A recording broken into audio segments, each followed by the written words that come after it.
Hello viewers, আমি রিয়াদ। আপনারা দেখছেন রিয়াদ অ্যান্ড্রয়েড টিপস। তো ভিউয়ার্স, আজকে আমি আলোচনা করব আপনারা কিভাবে আপনাদের ফেসবুকের ফলোয়ার হাইড করবেন ফলোয়ার চালু অবস্থায়। মানে ফলোয়ার বাড়বে কিন্তু ফলোয়ারটা হাইড থাকবে, কেউ আপনাদের ফলোয়ার দেখতে পারবে না। তো কিভাবে আপনারা ফলোয়ারটা হাইড করবেন সেই বিষয় নিয়ে আজকের ভিডিওটিতে আমি আলোচনা করব। অনেক সময় দেখা যায় আমাদের অনেকেরই ফলোয়ার অনেক কম হওয়ার কারণে আমরা সবাই ভাবি যে আমাদের ফলোয়ারটা যদি কেউ দেখতে না পেত তাহলে কতই না ভালো হতো।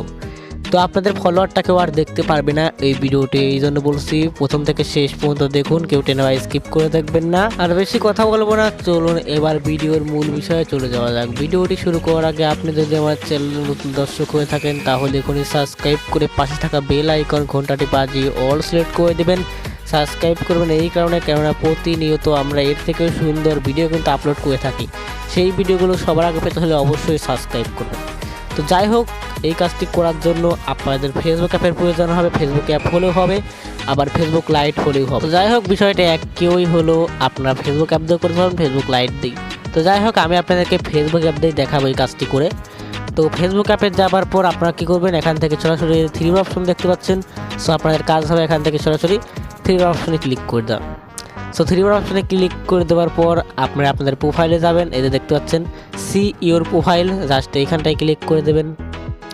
তো এইখানটায় ক্লিক করে দিলে আপনাদের প্রোফাইলে আপনাদেরকে নিয়ে আসা হবে। দেখতে পাচ্ছেন আমাদের ফলোয়ারটা কিন্তু এখন শো করতেছে। দেখতে পাচ্ছেন আমার ফলোয়ারটা কিন্তু এখানে শো করতেছে।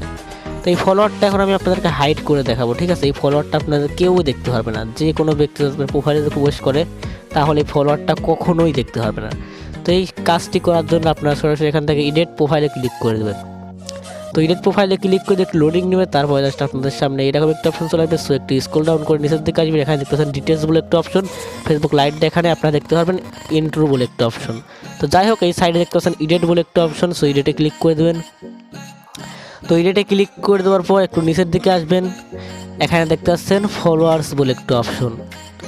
এই যে ফলোয়ার্স, তো আপনাদের কাজ হবে এখান থেকে এই যে ফলোয়ার্সের নিচে দেখতে পাচ্ছেন টিক মার্ক আছে, এখানে ফলোয়ার বাই যত ফলোয়ার্স তত পিপুল এখানে লেখা রয়েছে। এই টিক মার্কটা উঠিয়ে নেবেন। টিক মার্কটা উঠিয়ে নেওয়া হয়ে গেলে এখান থেকে নিচে দেখতে পাচ্ছেন সেভ বলে একটা অপশন। সো আপনাদের কাজ হবে এখান থেকে সরাসরি সেভে ক্লিক করে দেওয়া। তবে সেভে ক্লিক করে দেওয়ার মাত্রই দেখতে পাচ্ছেন বুম, আমাদের কিন্তু ফেসবুকের ফলোয়ারটা কিন্তু আর দেখতে পাচ্ছি না, আমরা নিজেও দেখতে পাচ্ছি না। আর অন্য কেউ তো দেখার প্রশ্নই ওঠে না, অন্য কেউ দেখতে পারবে না। তো আমরা অনেক সময় অনেক প্রয়োজনের ক্ষেত্রে আমরা ফলোয়ারটা কিন্তু আমরা হাইড করে রাখতে চাই। তো আমাদের কম ফলোয়ারের জন্যই বেশিরভাগ আমরা ফলোয়ারটা হাইড করে রাখি। তো যখন বেশি হবে তখন আমরা শো করানোর জন্য আমরা এডিট প্রোফাইলে আবার ক্লিক করব। তো এডিট প্রোফাইলে ক্লিক করে এখান থেকে আবার এই ডিটেলসে এসে এখান থেকে এডিটে ক্লিক করে দেবেন। তো এডিটে ক্লিক করে দেওয়ার পর আবার একদম নিচের দিকে আসবেন। সো নিচের দিকে আসার পর এখান থেকে আপনারা আবার এখানে টিকমার্ক দিয়ে দিবেন। সো টিকমার্ক দেওয়ার পর এখান থেকে সেভে ক্লিক করে দেবেন। তো সেভে ক্লিক করে দিলেই কিন্তু আপনারা দেখতে পাচ্ছেন আমাদের ফলোয়ারটা কিন্তু আবার শো করবে। দেখতে এই দেখেন, বলতে বলতে কিন্তু ফলোয়ারটা কিন্তু শো করে গেছে। এই যে আপনারা এইভাবে কিন্তু ফলোয়ারটা হাইড করতে পারবেন এবং প্রয়োজন মতো আবার শো করাতে পারবেন প্রোফাইলে। এটা আপনাদের বিষয়, আপনাদের ফেসবুক প্রোফাইল আপনারা কখন ফলোয়ার শো করাবেন হাইড করবেন এটা আপনাদের বিষয়। তো এইরকম আপনারা কাস্টমাইজ করে নেবেন। তো যাই হোক, আজকের ভিডিওটা এই পর্যন্তই ছিল। ভিডিওটা ভালো লাগলে অবশ্যই ভিডিওটা একটি লাইক দিবেন, আর এরকমই সুন্দর সুন্দর ভিডিও পেতে হলে অবশ্যই আমাদের এই চ্যানেলটিকে সাবস্ক্রাইব করবেন। আর ভিডিও শেষে একটি কথাই বলবো, সবাই ভালো থাকুন, সুস্থ থাকুন, আমাদের চ্যানেলের পাশেই থাকুন।